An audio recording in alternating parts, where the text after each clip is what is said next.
Tonight's big stories. After 4 days, Malacanang finally addressed the June 17 run-in at Ayungin Shoal, with Executive Secretary Lucas Bersamin saying it's probably a misunderstanding or accident, and no, it is not an armed attack. 2 days after that encounter in Ayungin, at least 4 Chinese warships were monitored by the military, some 12 nautical miles off Palawan. We'll be speaking to maritime security expert Ray Powell about this later on. And 3 personnel from the news outlet Manila Bulletin were arrested by the NBI for allegedly hacking websites of the government and banks.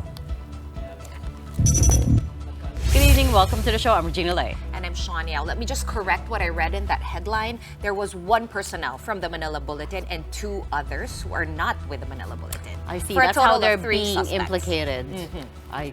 Good correction there.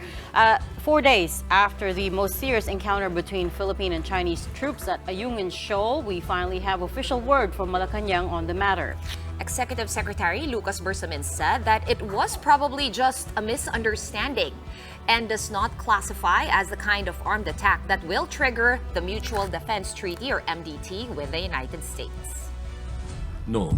Well, you know, this was probably a misunderstanding or an accident. We are not yet ready to classify this as an armed attack.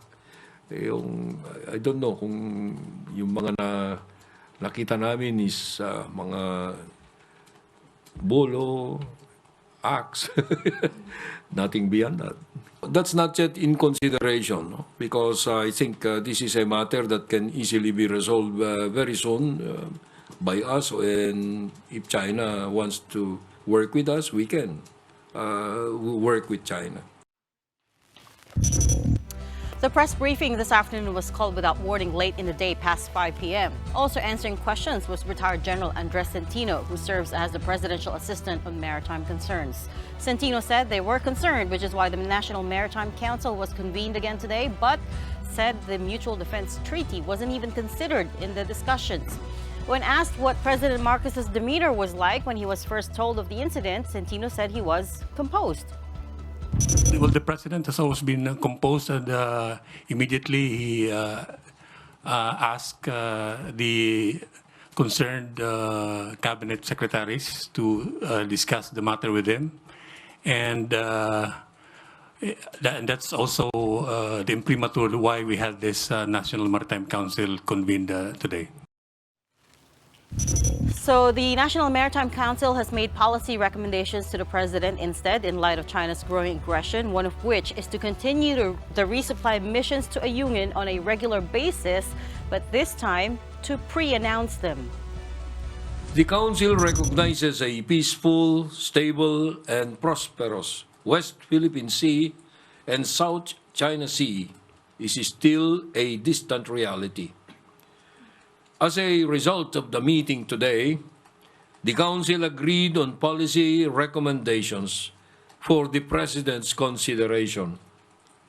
Among these recommendations is the announcement of the rotation and reprovision missions to the BRP Sierra Madre. Official footage from the AFP showed that on June 17, Chinese Navy ships rammed Philippine vessels, illegally boarded, that was Chinese Coast Guard ships that rammed a Philippine vessel, boarded a Philippine Navy vessel, and wielded bolos and spears, which they used to puncture one of the Philippines' rubber boats. They also towed away 2 of the Philippine vessels. The close-quarter confrontation resulted in injuries to 7 Filipino servicemen, with another one who had his thumb cut off. The PCG also says that it took them around 12 hours to rescue the injured AFP personnel because of China's blockade and harassment. Despite of our coordinating efforts to the Chinese Coast Guard to retrieve the injured AFP personnel, we were still subjected to dangerous maneuver and harassment from the Chinese Coast Guard, and not just the Chinese Coast Guard. No, we were also harassed by PLA Navy vessels like the Hubei class missile boats. China's state media continues to pin the blame on the Philippines. A commentary published by the state-run China media group claimed that with deliberate escalation by the United States, the Philippines has become more and more irrational. Meanwhile, AFP Chief Romeo Browner Jr. spoke with the chief of the Japan Self-Defense Forces by phone, during which the Japanese side said that it stands with the AFP and will deepen its cooperation with the Philippines and like-minded countries. Another party that has spoken up is Vietnam. Its foreign ministry said that Vietnam is willing to talk to the Philippines about seeking measures that are in line with both countries' interests. That's after the Philippines filed a claim with the United Nations last week to extend its continental shelf in the South China Sea. Just 2 days after that altercation with China at Ayungin, the AFP also confirmed that they have monitored 4 Chinese Navy warships, this time in Balabac Strait off of Palawan. This footage was taken by a civilian in the waters of Balabac on Tuesday. The user who uploaded it to social media said he could tell that these were Chinese ships because they were bearing Chinese flag, the Chinese flag. The AFP confirmed that these were warships that belonged to the People's Liberation Army Navy or the Chinese Navy. The ships were spotted about 12 nautical miles off Palawan. In a statement, the armed forces said, as part of standard operating procedure, these vessels were challenged and they responded accordingly. The said area is commonly used by international vessels passing through our waters.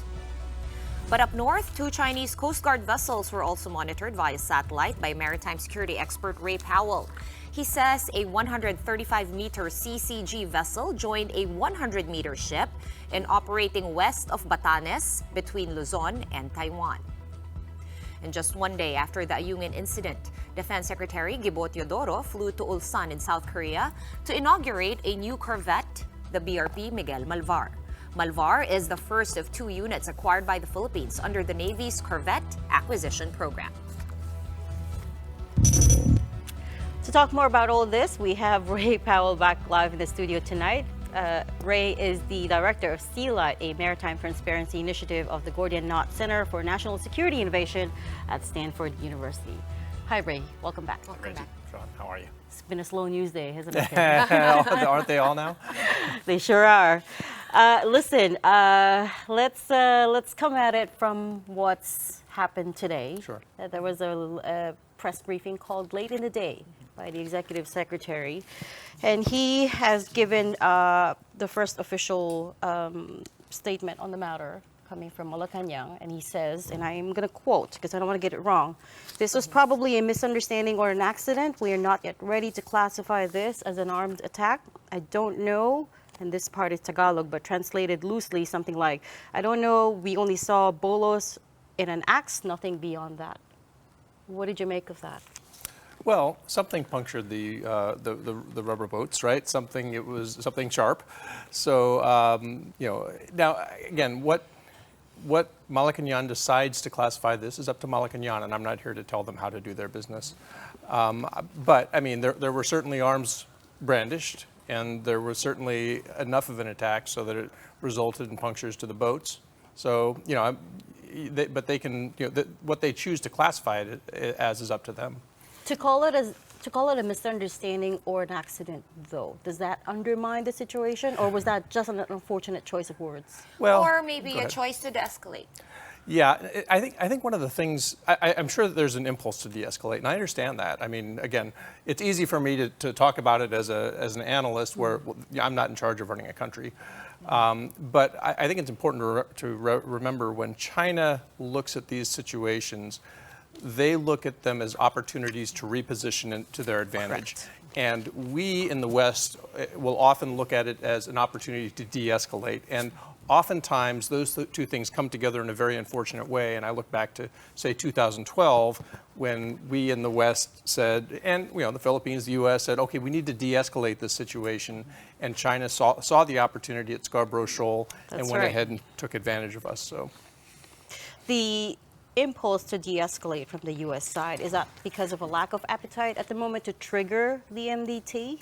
Do you think could we be possibly talking about a scenario where it's the U.S. side that wasn't ready, and therefore the Philippines had to scale back? Well, I don't know anything, so I'm not into those conversations. That would be presumptuous of me to speculate on how those decisions were made. I have been advocating for a triggering, if you will, an invocation of Article 3. I know, you've made the media rounds. You've I said it a have. few times the last couple of days. And the reason is because I don't think we need to get hung up on whether or not it was an armed attack. Article 3 essentially says if one of the parties, in this case the Philippines, believes that its security or territorial integrity is threatened by armed attack, it can essentially seek consultations with the United States, which I think would be helpful. I think it would be helpful for the Philippines to know what the United States is considering in terms of support. I think it would be helpful for the United States to know what the Philippines is seeking in terms of support. And I think it would be helpful frankly, for China to know that it's kind of getting into the territory where we're talking about the MDT. Because, I mean, to some degree, where China has come, it looks like they maybe need to understand that they are looking at a very serious situation and not one where, they can continue to push and push and push into the ambiguity and just sort of continue to take advantage of everyone's unwillingness to use concrete terms. You're absolutely right. I think the common misconception is that once MDT is triggered or invoked, that means immediately America goes to war with the Philippines, right? That's just a general misconception there, which is not the case. Yeah. As you pointed out, it triggers the start of consultations. Under Article 3 in particular, yes. Yeah, so it will take some time. I mean, just to make it clear to everyone, I think some people think that it's automatic. Right. But we are really working very hard here to try to correct that misconception. But let me try to bring it around to your area of expertise. Before this attack, in fact, you were just here a couple weeks ago. I was. All of this was not even on the horizon, as far as we knew, right? Sure. Were you also surprised at what happened, or were you able to monitor some sort of activity around the Ayungin Shoal, around the BRP Sierra Madre? I was able to monitor some things. It was harder to see in this case because the ships involved were not as visible for people like me. I think that was probably a choice in some ways on the Philippine side to be a little stealthier, to try to get, to maybe mix up the tactics a little bit. And I completely understand that. I can see how the experience of the last several months would have led people to say, look, we're doing the same thing over and over again and expecting a different result. That's kind of the definition of insanity. That's right. Why don't we try something a little different? So I think they tried something a little different. Except it backfired. It certainly didn't result in a successful resupply, as far as we can tell. But I mean, sometimes these things don't work out. I mean, I mentioned this morning on a show that I'm old enough to remember 1979 when the U.S. tried to rescue hostages in Iran, and it didn't go well. But we learned a lot from that, and we went ahead and were actually stronger for it. I think in the long run, we had to make some changes and do some reorganization, but I think we ended up in a better place in the end. This new policy directive to pre-announce all future resupply missions, what message do you think that sends to China? Well, so it's a different approach, right? Essentially, what we'd be saying, we as the sort of the royal we, the grand we, what the Philippines would be saying is, okay, look, we're going to tell you exactly what we're going to do. We have a resupply. It's going to happen on this date, and essentially, so that there is no question about what we're doing. Now the question is really, it's going to be up to China whether it wants to decide to let that go through or decide not to let that go through. And if it decides not to, then we will see. We will frankly just see what happens. In some ways, I don't know that it could, go any worse than say the old model of resupply, because they always saw them coming. I mean, Philippine Coast Guard ships broadcast on AIS as they are supposed to because they are not Navy ships. So they obeyed all the rules. They came in.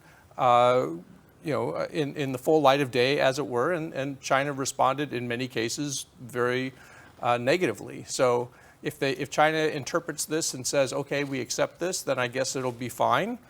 And if they say, we don't want to accept this anymore, then we'll be in a tougher place going forward. Is it an option, though, to revert to that kind of resupply operation, to have the PCG take the lead for it to be safer? Well, And more successful, of course, which is really the goal. I mean, okay, so why did they try something different? Because the resupplies weren't actually safe, right? They were being water cannoned, people were being injured, boats were being damaged. So again, we understand why they did it that way. By pre-announcing, I think it seems to me what the administration is hoping is that China will accept the fact that by pre-announcing it, they are saying, we are intending to resupply now. Do not overreact, right? And again, if China decides to do that, then I guess we will get to see the resumption of normal resupplies. We haven't seen anything out of China yet that indicates they're ready to do that. So, again, there are things that could be happening behind the scenes that I don't know. Right, but the Chinese, sorry, Reg, just me squeeze this in. The Chinese Foreign Ministry has repeatedly mentioned that what they want is for the Philippines to inform them, short of saying to ask permission, Right. in order to, before conducting these resupply missions, these RORE missions. Right. Would it not be perhaps perceived as some sort of capitulation to the Chinese demand? Exactly. So that is the danger, right? I think so. What was it about the February model, where we saw the one that went through and was sort of at first declared to be a perfect resupply, and then sort of repudiated later by the administration for not being the way that the Philippines wanted to go forward. And part of the conditions of that were a formal notification to China to say that we're coming. I think this model, from what it sounds like, and is very preliminary, is saying we're just going to announce it to the world. So we're not notifying China. We're just announcing it to the world and saying, But that's how China's going to see it. It may be. And again, I keep coming back to this. I think it's important just to remember that what China seeks is justification for its position that it is the jurisdiction at Ayungin Shoal.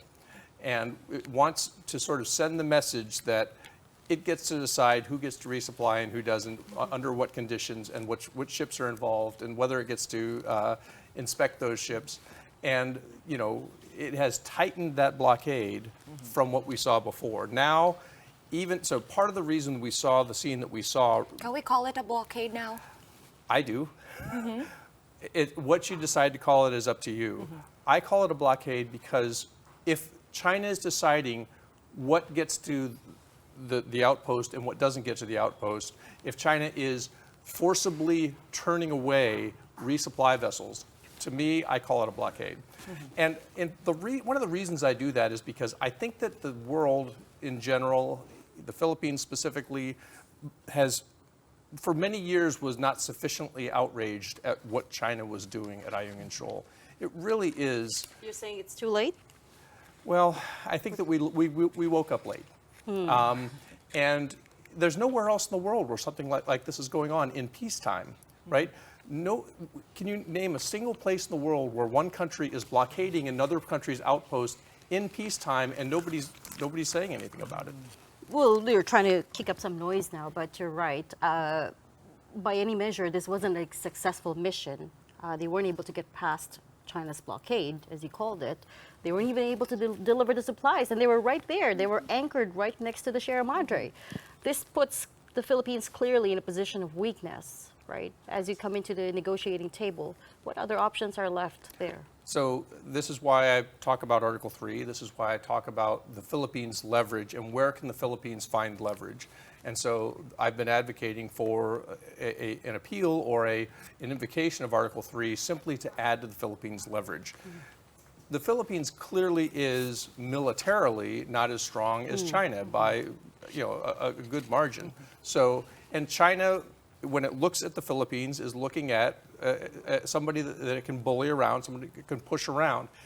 It is not often the case where if you have a schoolyard bully, that you give that bully your lunch money one day and the bully doesn't come back and demand it again the next day, right? So it's unlikely that the Philippines is going to be able to give enough concessions to satisfy the bully. So you have to be able to walk in with something else in your corner that's going to allow you to go in with greater leverage and conduct a successful negotiation where you can actually hope to walk out with your lunch money. Now, my question is there anything, apart from invoking Article 3 of the 1951 MDT, that is remotely close to that? Well, I think that's the million-dollar question, right? That's what everybody would like to know. Is there another way to go about this, right? And I mean, there are many elements of national power. It's not only militarily that you have to respond. I mean, so there are diplomatic means, there are economic means, there are informational means, there are other ways that countries exert power, in the international space. But the Philippines has an MDT for a reason and shouldn't be afraid to talk about it. Okay. The leverage, though, that you're talking about, which is the United States, they have to be on the same page. Sure. Right? Yeah. The two have to come together and Yep. agree, look, it is time to start consultations. This Yep. is a serious enough situation. There's a lot that the U.S. is handling at the moment. There's a war in Ukraine. There is the Middle East is caught up in turmoil once again. So the question there is, do you think the Biden administration knows what it needs to do to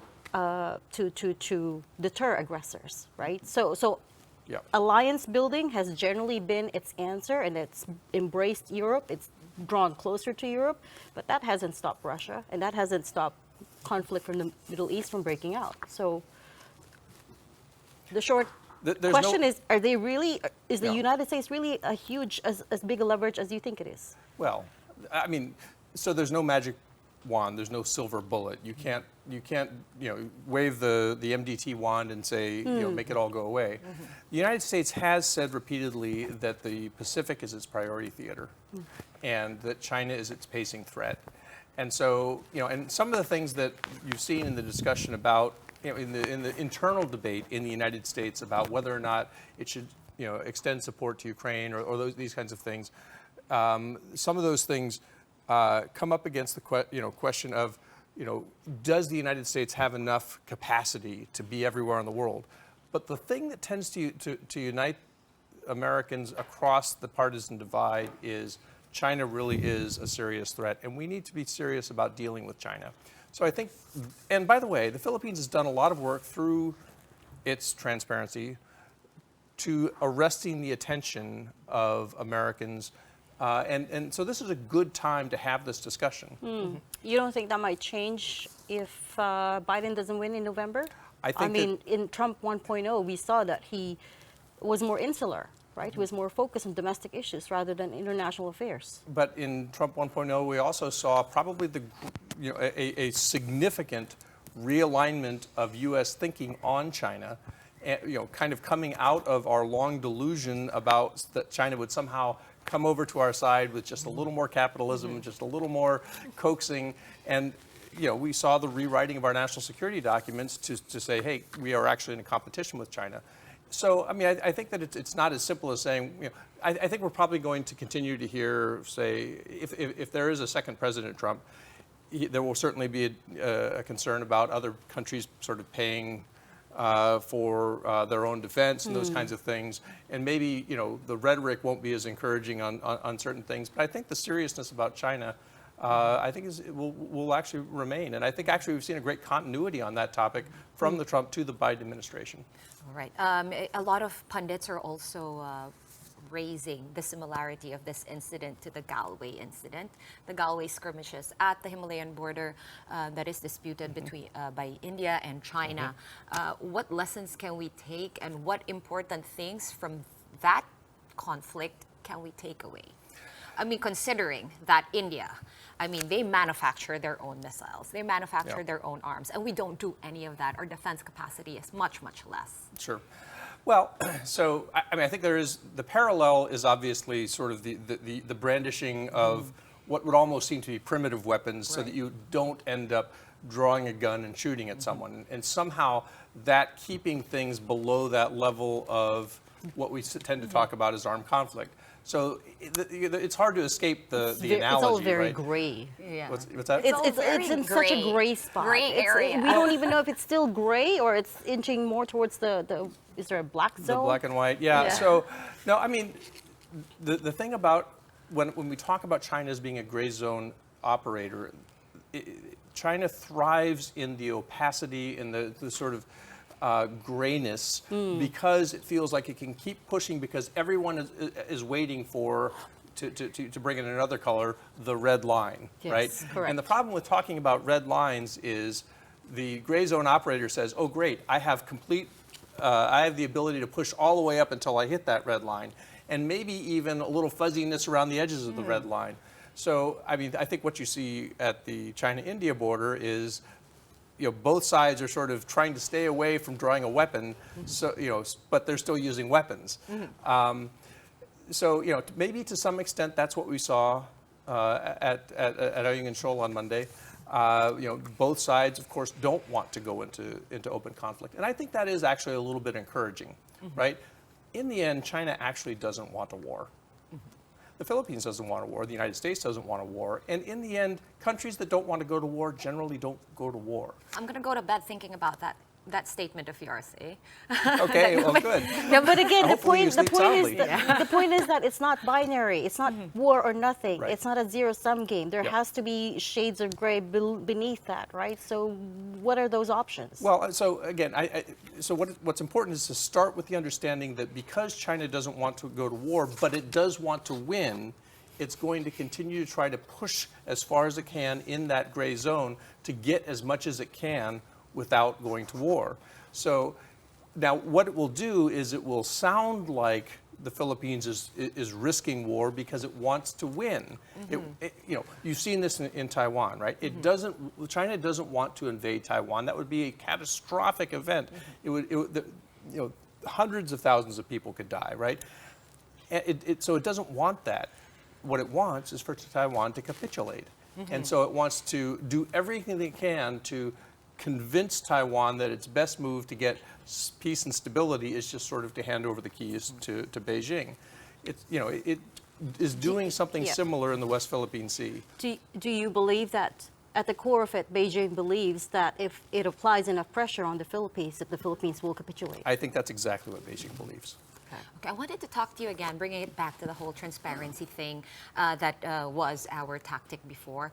We did discuss the last time, and you said transparency is a tactic and not a strategy. I did say that. I think we have to dig deeper into that now. We do see the tactic. I think everyone has seen it. We've seen the results of that, as you just mentioned earlier. The whole world knows right now. But is there a broader strategy that you are seeing that some people might not be seeing? So, the Philippines has reworked its strategy, its national defense strategy, to emphasize territorial defense over counterterrorism, right? So that has been a change in strategy.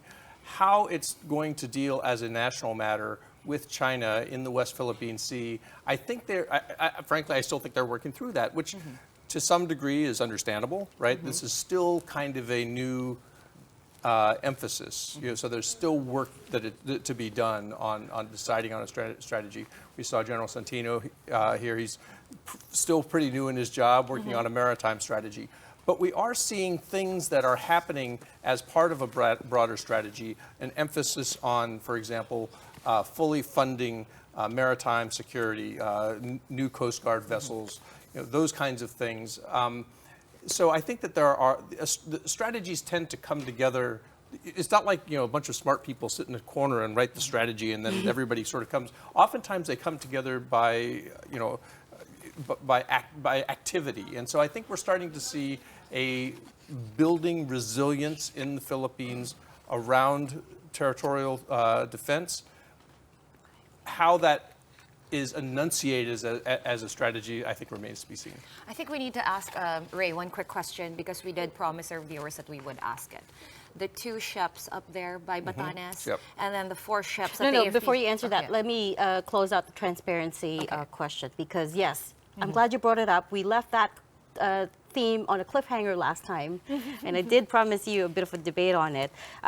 This June 17 incident, can we now take it as proof that the transparency initiative or tactic or assertive transparency campaign does not work? No, because again, I have never said, and I don't think people have said, those people who have studied this matter, I don't think have ever said that transparency by itself will achieve a victory in the West Philippine Sea, right? The reason I emphasize it as a tactic and not a strategy is that, there are lots of tactics in warfare, for example. Conducting an airborne assault works to do many things, but it doesn't mean that you're going to win the war with it, right? There are lots of things that you do as tactics that are appropriate in many situations, but not all. That they don't win a campaign all by themselves. So again, the things that it does: build national resilience, yes. Build international support, yes. Impose reputational costs upon your adversary, yes. It has done all those things. It doesn't mean that together all those things are going to win the campaign. Points 2 and 3, reputational damage on your adversary and international support. To what end, though? So again, in this instance, you see that, okay, so we have a strong statement from the G7. You've got statements from allied countries like Japan and Australia. Yeah, you have commitments of Coast Guard vessels from Japan. You have coastal radars from Japan. The very crude question there is, if it comes down to that, will they fight with us? Well, so those nations are not themselves committed by treaty to fight with the Philippines, right? So, that's a separate question for a separate day. But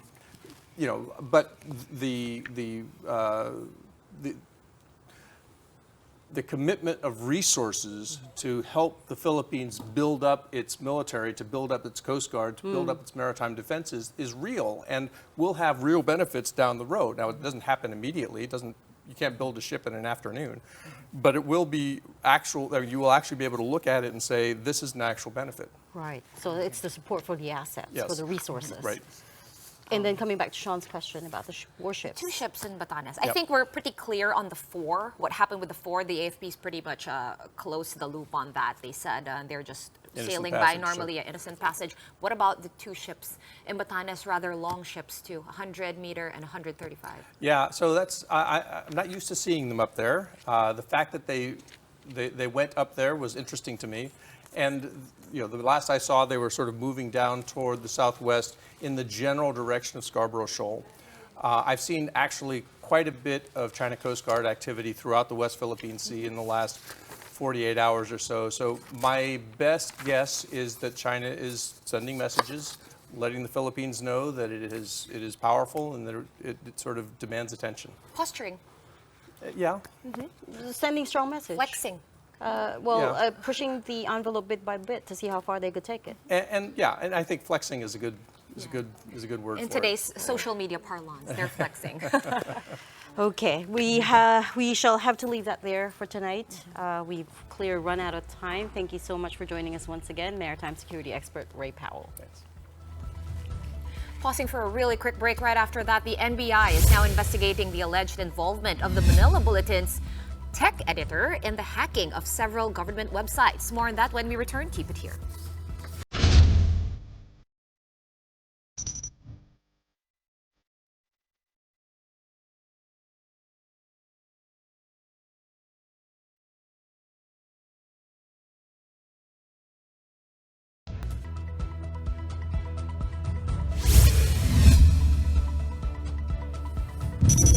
Welcome back. You're still watching The Big Story here on One News.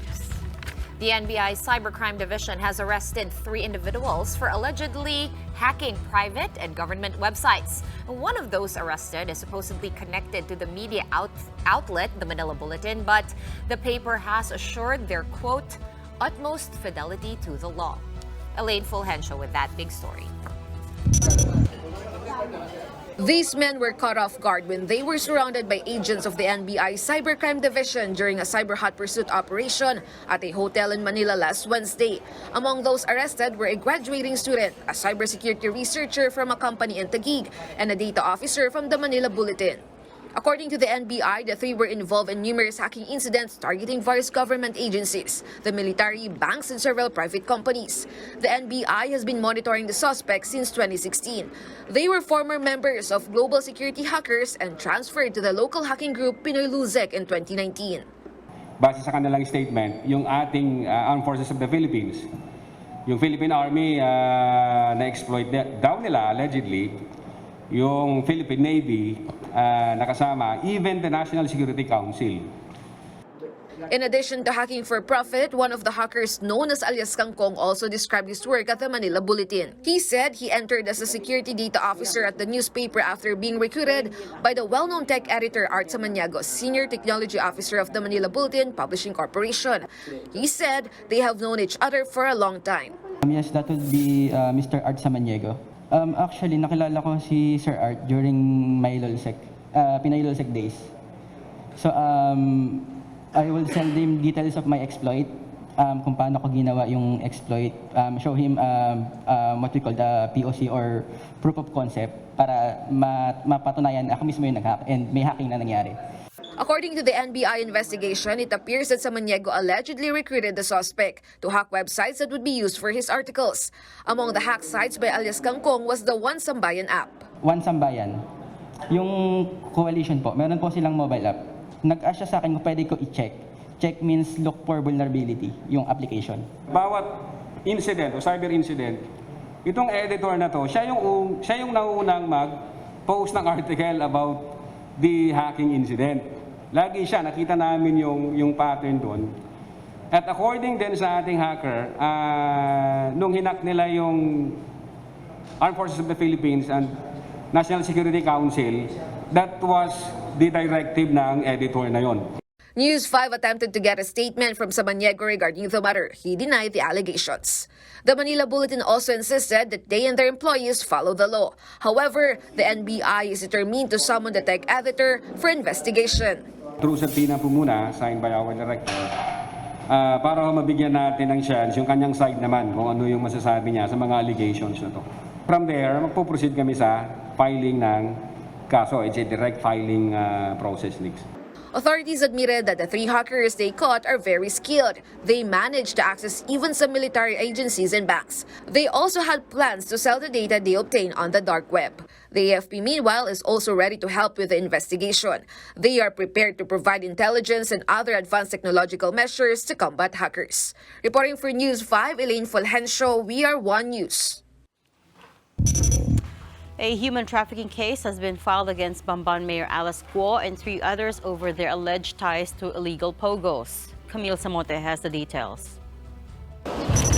Carrying 2 boxes of documents, officials of the PNP-CIDG and the Presidential Anti-Organized Crime Commission, or PAOC, headed to Justice Department earlier today. The agencies formally filed charges of qualified trafficking in persons against Banban Tarlac Mayor Alice Guo. In the complaint, the mayor was also referred to as Go Wangping, the suspended mayor's alleged true identity. The charge filed against Go is non-bailable. The case is related to allegations that Go is connected to the Pogo hub in Banban that was raided back in March. Authorities found that 10-hectare compound was used for illegal activities, including crypto and love scams. Justice Undersecretary Nicolas T., who also leads the Interagency Council Against Trafficking or IACAT, said there's enough evidence to prove that Go is involved in human trafficking. Lumabas na mga ebidensya ito tulad ng kanyang fact na siya ang nag-apply doon sa dating POGO, doon sa dating NOLO, no, sa NOLO from the local government. Lumabas din ang kanyang involvement doon sa lessor company. At kasama na din yung mga ibang ebidensya diyan tulad ng mga pangalan niya na lumulutang sa mga sabi-sabi mga dokumento na nahanap doon sa POGO compound. Aside from Go, 13 other individuals are also facing a complaint of qualified trafficking in persons. They are officials and incorporators in the companies behind the illegal POGO operations, Hongsheng and Zunyuan Technology. Among them is Dennis Cunanan, a PDAF convict who is now a representative of Zunyuan. Also facing charges are Wang Ziyang, a fugitive from China and the alleged business partner of Go, as well as Zhang Ruijin and Bao Yenglin, who were involved in a money laundering case in Singapore. We discovered that the Zone 1 operation actually started with one corporation, which is Baofu, and then another corporation was created. And all these three corporations, we believe that they are part of the grand conspiracy to commit labor trafficking. The DOJ meanwhile proposes that an immigration lookout bulletin also be filed against Go, noting that she has the capacity to leave the country. As a government official, Go is also not allowed to leave the country without a travel authority. Dito naman kay Mayor Guo, hopefully, no, hindi naman siya lilipad dahil siya mismo at yung kanyang mga representatives nagsasabi na nais niyang harapin ang mga aligasyon laban sa kanya. Go has reportedly denied any involvement with POGOs. Her camp also denied that she is Go Wangping. Go's camp says they will answer the allegations once they receive their copy of the complaint. They also call on the public to stop participating in trial by publicity and to allow them to face the case in court to ensure due process. Ang hirap kasi kalaban yung internet justice eh. Wala naman siya balak. Saan naman siya pupunta? Ilang buwan na ba yan? Wala nga attempt na umalis eh. The DILG has earlier filed graft charges against Go, reason for her getting suspended for 6 months by the Ombudsman. The Senate, for its part, continues its hearings on Go's identity and her involvement in illegal POGOs. In a statement, Senator Risa Hontiveros, who leads the Senate probe, said that the cases filed show the inherent value of our Senate inquiries and of the close cooperation between the executive and the legislative that enable us to ferret out the truth. Hontiveros adds, sana magpakatotoo na si Mayor Alice Go, tigilan niya na ang pagmaang-maangan at pagsisinungaling. Inaasahan ko pa rin ang kanyang pagdalo sa susunod na hearing. Meanwhile, the PAOK also confirmed that 4 LGUs have reached out to them to seek help in investigating suspected illegal POGO operations in their respective jurisdictions. For News 5, Camille Samonte, We Are One News. We have to pause for a very quick break now, but after that, we'll be back with more stories. Keep it here on One News.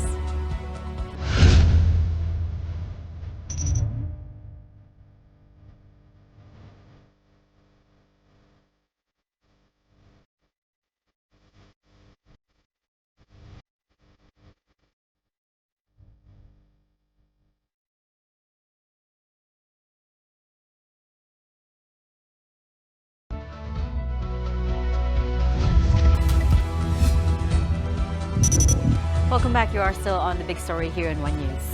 All right, some good news for motorists. Passing through the Cavitex, expect toll-free days very soon. President Marcos ordered the Toll Regulatory Board, or TRB, to immediately suspend toll fees for all vehicles passing Cavitex in Taguig, Parañaque, Las Piñas, Bacoor, and Kawit for a period of 30 days.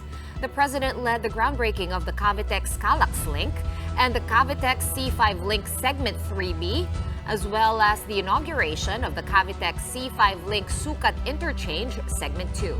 President Marcos said 23,000 vehicles will benefit from these projects daily, while the suspension of toll fees will help motorists amid rising fuel costs. We welcome this call and thank the PRA for its initiative to help mitigate the impact of rising fuel costs to our motorists. I now count on our Toll Regulatory Board to ensure the immediate implementation for the benefit of the riding and the transport public. We all know that an extensive public road systems offer enormous economic benefits and convenience to our people, decongesting traffic volume, reducing travel time, and spreading the population density out of our cities. Not to mention happier citizens if traffic were indeed reduced. I know that there were also reporters waiting to ambush President Marcos at that event. I can Hoping imagine. He will answer the question over the Ayungin Shoal incident, but unfortunately, he wasn't able to speak to them. Speaking of the president, he has issued a formal order to lower tariffs on rice. Executive Order number 62 brings down rice tariffs to 15% from 35% previously. The NEDA had said before that the tariff cuts goal is to lower the price of rice in the market. Based on their estimates, rice prices could potentially decrease to as low as 29 pesos a kilo. However, some farmers groups oppose the move, fearing that imported rice might flood the country. In response, the Agriculture Department vowed to provide assistance to farmers. Magkakaroon ng mga dagdag na inputs, ayuda para dun sa inputs ng ating farmers. In terms of fertilizers, tuloy-tuloy pamamahagi natin ng bini, yung libreng irigasyon, yung ating mga makinarya. And then, of course, maganda yung ginagawa ng NFA ngayon sa pamimili, record yung 3.3 million bags na nabili nitong huling dry season. All right, it's just less than 1 month to go before, actually a little bit more than a month to go before the Olympic Games in Paris for this year, 2024. And several of our Filipino athletes are set to fly off to France in preparation for the Games. Now, with this in mind, President Bongbong Marcos led the send-off at the Marble Hall of the Ayuntamiento de Manila in Intramuros. That send-off started with the Holy Mass, and in attendance was the Golden Boy himself, Carlos Yulo, along with Philippine boxers Ira Villegas, Nesty Petesio, Hergy Bacyadan, and Carlo Paalam. Also complete and present were Olympic weightlifters Ellerin Ando, Vanessa Sarno, and John Ceniza. The players, along with their coaches and team staff, are all flying together to Metz, France, where they will train together at the first ever pre-Olympic training facility. According to Philippine Olympic Committee Chief Bamol Tolentino, EJ Obiena and Yumir Marshall will be joining them in Metz on June 29. This is the largest Philippine contingent to ever compete in Olympic history, but the Philippine Sports Commission is expecting more athletes to qualify. Sobrang po yun, nakakatuwa po yun, malaking tulong po yun na alam namin na buo kami. Minsan lang mangyari po ito eh. Baga, hindi talaga nangyayari ito na maging buo talaga. Sobrang bihira lang mangyari talaga to. So, sobrang nakakatuwang isipin na nagkaisa po talaga. Well, the deadline is till June 30, so we're still waiting. Yes, track and field, and there's also swimming, and then there's, I think, golf still has a chance. Speaking of EJ Obiena. Yeah, I was just saying, gold in Poland. Yeah, that's really good.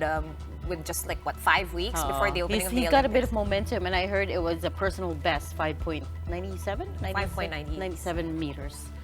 Also because he's coming off like a 7th place finish, which he That's might right. not be used to, and Yeah. we are Maybe not that was used just a to. blip. Hopefully that was just a blip, I think right? it's just a Hopefully blip. this is he's got good momentum going into Paris Olympics, because we know he is aiming for a podium finish. And he is world number 2. Yes.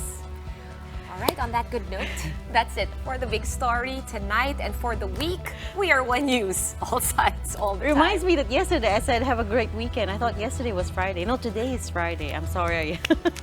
Thank you. I got it's Friday. confused. It's been a long week. Thank you for tuning in. Have a great night and a great weekend.